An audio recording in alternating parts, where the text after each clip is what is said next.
बस एक बात मैं आपको बता रहा हूँ, एक गारंटी देना आया हूँ मैं कि ठीक है, आपको कहीं दिखना होगा सज्जनता और सीधेपन में इस उम्मीदवार में कोई कमी लगती है क्या? सज्जनता और सीधेपन में कभी कोई कमी दिखती है क्या? नहीं है ना। तो जनता के बीच में आपके माध्यम से जाए, विशेष प्रेस आपके माध्यम से जाए कि भाई कम से कम इतना जरूर है, जब तक किसी अगर स्लम में ये गए एमएलए जीतने के बाद, जब तक समस्या का समाधान नहीं होगा तब तक उस स्लम को वहां से जाएंगे। ये इस आदमी के स्वभाव में है। बस आपके माध्यम से जनता तक स्लम तक जाए बात कि आपकी समस्या के लिए ये जीत कर आने के बाद जब तक समस्या का समाधान नहीं होगा तब तक आपका स्लम से वहां नहीं, मैं ये गारंटी देता हूँ। बाकी केंद्र और आज जो सारा विषय चल रहा है, भाई कभी तो आवक जावक बंद करो, या जनता की जिद है बीजेपी को लाना। और एक बात बताओ, मोदी आज 3 बार गुजरात के सीएम रहने के बाद और 2 बार 3 बार जो है अभी मालूम प्रधानमंत्री बनेंगे, क्या है बैलेंस इस आदमी के लिए पीछे? क्या है? खाली देश के अलावा है क्या? आज की क्या बैंक बैलेंस हो? आज कुछ तो विचार आपको करना चाहिए, आपके माध्यम से जाए विषय कि ये जरूरी है, इस देश के लिए जरूरी है।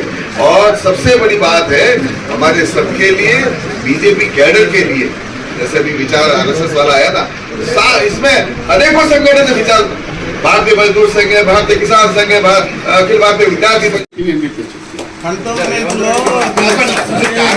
కాంగ్రెస్ మీదనే ఉంది, బీఆర్ఎస్ కి ఇండైరెక్ట్ గా సపోర్ట్ చేస్తున్నారా? మీరు అవకాశం ఇస్తే నేను చెప్తాను చాలా స్పష్టంగా. నేను పిచ్చనే కట్టిన మీరు చెప్తున్నారు, మేము స్ట్రీట్ కార్నర్ మీటింగ్లో కానీ లేకపోతే ఎప్పుడు ఇలాగనే ప్రజలు మమ్మల్ని నిర్వహించారు, అందుకే కొంచెం లేట్ అయింది, దాని గురించి మిమ్మల్ని అందరూ క్షమించాలి. కానీ మీరు సమస్యల కోసం 5,000తో సమస్యలు తీర్తాయా? తీరాయి. 3,000తో సమస్యలు తీర్తాయా? తీరాయి. సమస్యలు తీరాలంటే మాత్రం సమస్యలు తీర్చేటటువంటి పార్టీకి మీరు ఆలోచించి విచక్షణతోటి వివేక. భారతీయ జనతా పార్టీ కంటోన్మెంట్ నియోజకవర్గంలో జరగబోయే ప్రెస్ మీట్కి విచ్చేసిన విలేకరులందరూ కూడా స్వాగతం. అదేవిధంగా మా ఎమ్మెల్యే అభ్యర్థి అయిన డాక్టర్ వంశతిలక్ గారికి, అదేవిధంగా రాజస్థాన్ ఎమ్మెల్యే శంకర్ సింగ్ రాజ్ పురోహిత్ గారికి, ఎవరైతే మా ఇన్ఛార్జ్ కింద వచ్చిందో, మరి ఇక్కడ పనిచేసిన మా కార్యకర్తలకు, డివిజన్ అధ్యక్షులకు, అన్ని పదాధికారులకు అందరూ కూడా నమస్కారం. ఈరోజు భారతీయ జనతా పార్టీ ఈ జనరల్ ఎన్నికల్లో 2 బలమైన అభ్యర్థులు, ఎంపీ కింద ఈటల రాజేందర్ గారిని, అదేవిధంగా కంటోన్మెంట్ బై ఎన్నికల్లో డాక్టర్ వంశతిలక్ గారిని బరిలో దించడం జరిగింది. ఈరోజు భారతీయ జనతా పార్టీ గత 10 సంవత్సరాలుగా నరేంద్ర మోడీ గారు చేసే ఒక మంచి గవర్నమెంట్ ట్రాక్ రికార్డ్ బలం మీద ఈరోజు మేము మరి చాలా గొప్పగా, చాలా గర్వంగా మేము తప్పకుండా 2 సీట్లలో భారతీయ జనతా పార్టీ గెలుస్తుందని చెప్తున్నాం. ఈరోజు మీరు చూడండి, భారతదేశ ముఖ చిత్రం ఏ విధంగా మారిందో. మీరు ఏ సెగ్మెంట్ లో కానీ, ఏ సెక్టర్ లో కానీ చూడండి, ఎకనామిక్ గ్రోత్ లో చూడండి, లేకపోతే రోడ్వేస్ లో చూడండి, ఎయిర్లైన్స్ లో చూడండి, డిఫెన్స్ సెగ్మెంట్ లో చూడండి, అదే విధంగా ఎయిర్పోర్ట్స్ కానివ్వండి, హెల్త్ కానివ్వండి, ఏ సెక్టర్ లో చూసినా కూడా భారతదేశం 100% ట్రాన్స్ఫర్మేషన్, ఒక డిఫరెంట్ లెవెల్స్ కి ఈరోజు నరేంద్ర మోడీ గారు తీసుకెళ్ళారు. ప్రపంచ వ్యాప్తంగా నరేంద్ర మోడీ గారిని విశ్వ గురువు అని పిలుస్తున్నారు. మరి అసలు ఒక క్లీన్ ట్రాక్ రికార్డ్ ఉన్న గవర్నమెంట్ నుంచి, అసలు ఒక మంచి పార్టీ నుంచి మా 2 అభ్యర్థులు గెలుస్తారని పూర్తిగా చెప్తున్నాం. ఇకపోతే చాలా మంది అంటారు, ఇవన్నీ నేషనల్ ఇష్యూస్, లోకల్ ఇష్యూస్ కి మీరు ఏం చేసినారు? ఈ రోజు నరేంద్ర మోడీ గారి గవర్నమెంటే మొట్టమొదటి గవర్నమెంట్ ఎవరైతే మరి ఈరోజు ఆక్ట్రైట్ టోల్ ట్యాక్స్ పూర్తిగా రద్దు చేసినాం.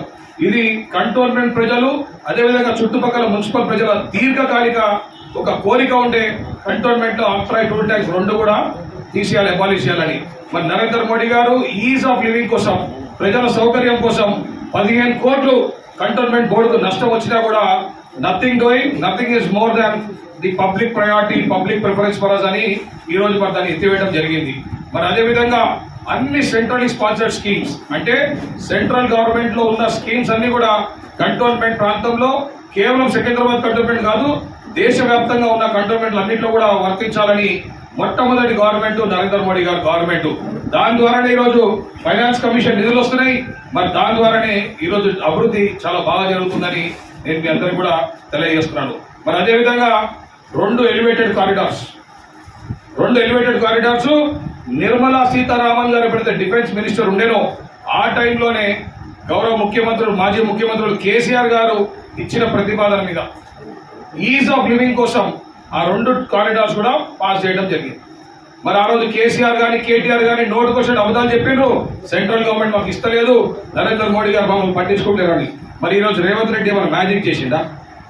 ఉన్న అప్లికేషన్ ని ఆయన పోయి దాన్ని ముందు కొనసాగించుకొని వర్క్ ఆర్డర్ తెచ్చుకున్నాడు, అదేవిధంగా శాంక్షన్ లెటర్ తెచ్చుకున్నాడు.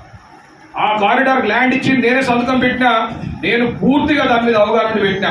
మరి ఆ రోజు నరేంద్ర మోడీ గారు కంటోన్మెంట్ ప్రజలకి నష్టం జరుగుతుందని సంవత్సరానికి రాష్ట్ర ప్రభుత్వం 31 కోట్ల రూపాయలు సంవత్సరానికి చెల్లించండి, ఎందుకంటే రెండు ఎలివేటెడ్ కారిడార్స్ వల్ల కంటోన్మెంట్ ప్రజలకు నష్టం జరుగుతుంది, మీరు state government offset the losses for the elevated corridors అని చెప్తే మరి కేసీఆర్ గారు వెనుకకు పోయినరు. ఇప్పుడు మరి రేవంత్ రెడ్డి గారు ఏం చేస్తారో చూడాలి.